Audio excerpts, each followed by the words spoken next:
Girls, and welcome to lesson 2.4, writing equations of lines. Essential question: how do you write the equation of a line when given the point and the slope?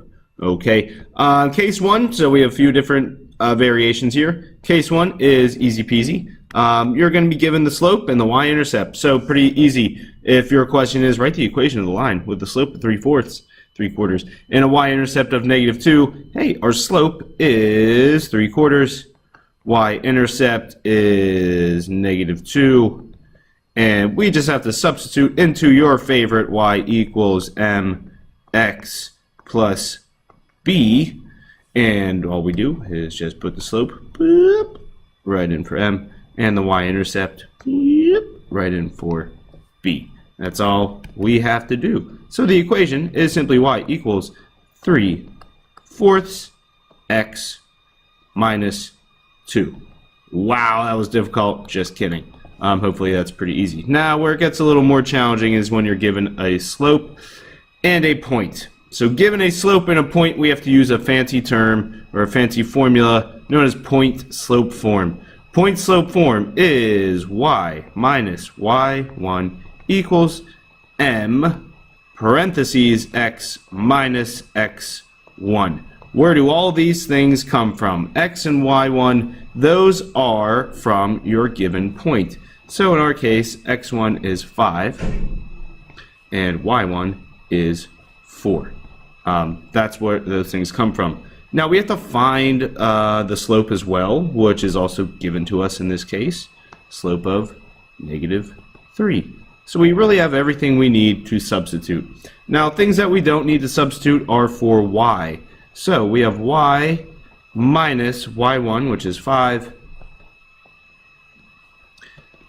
equals m, which is -3, times the quantity x minus x1, which is 5. Whoops, Mr. D, what are you doing, man? So that's a common mistake.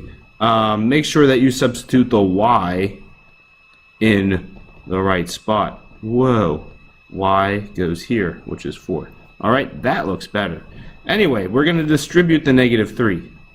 Okay, so that leaves us with -3x plus 15 equals y minus 4.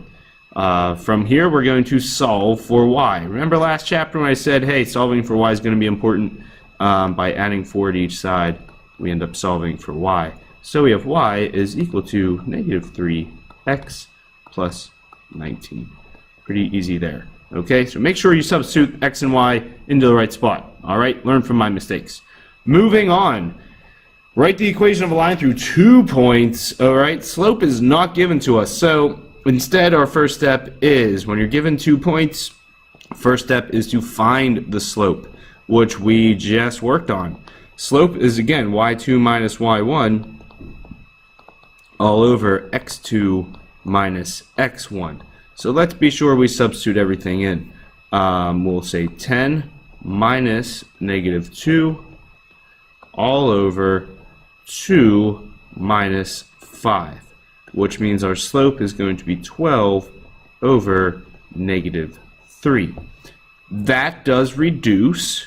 Okay, so that reduces to -4, and that's our new and improved m. Okay, m equals -4. So we're working our way to substitute things into the form. Now, you can use any point for this next step. You can use point 1, or you can use point 2. Let's just, so we're all on the same page, let's all go with point 1. And if you want to do point 2 just to see it works, that's okay. So again, that's x1 and y1, and we'll then revert back to point slope form. So y minus y1, which is -2, is equal to m, which we just found. So m is what we found. And again, this is point slope form. Times the quantity x minus 5. Distribute and simplify. -4x plus 20 is equal to y plus 2. Solve for y, bada bing, bada boom. Y is equal to -4x plus 18. Okay, so that is the equation through those 2 points. All right, that is the most time-consuming one above there. Okay, so definitely remember case 3. That's the challenging one. Now, the exceptionally challenging or creating parallel and perpendicular lines. Students see these questions and they freak out. But really, they're not too bad. Okay, the reason why is because we want to make a line parallel to this one here. Maybe we're creating something and we want it to be parallel. Well, first you need to think, if I want it to be parallel to negative 4x, what type of slope would be parallel to that? Well, we learned last chapter, or last lesson, that parallel slopes have the same slope. So that means if I want it to be parallel to negative 4x, well, my m better be negative 4. Okay? Now, we have a point to substitute through. So x1 and y1. And really, once you decide on that slope, all you have to do is repeat the steps from point slope form. Y minus y1, which is negative 5, is equal to negative 4 times the quantity x minus negative 3. Where's all that coming from? Our parallel slope, x1 and y1. Distribute negative 4x. Technically, this is a positive 3. Minus a negative becomes positive, giving me negative 12 is equal to y plus 5.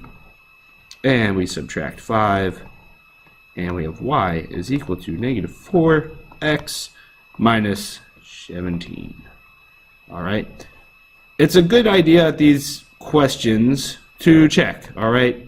Check that for parallel lines, the slopes are the same. All right, different y-intercepts. And hey, those two are parallel. That's it. Perpendicular, same idea. So now instead of parallel, we want it to be perpendicular to 4x. Perpendicular slopes have opposite reciprocal slopes. Opposite reciprocal. So you reference the slope that we want it to be perpendicular to. So perpendicular to 4 would mean we want a slope of negative 1/4. Opposite reciprocal. Then just substitute away. Y minus negative 1 is equal to our slope times the quantity x minus 3. Distribute, so negative 1/4 x plus 3/4 is equal to y plus 1. Subtract the 1. That might be scary to some. Hey, really 1 is 4 over 4.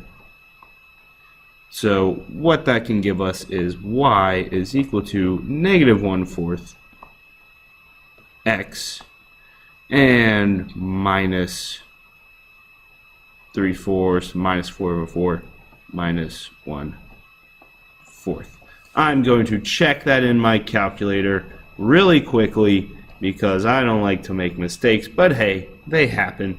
3/4 minus 1 is equal to negative 1/4. So that's it. Really, the challenge problems, again, finding slope through 2 points, determining whether it's perpendicular or parallel. That's really about it. Not too crazy, hopefully. These types of problems you will be working with next week. So if you finish the notes, awesome stuff. That's about it. So thank you for your attention. Write it all down. See you later.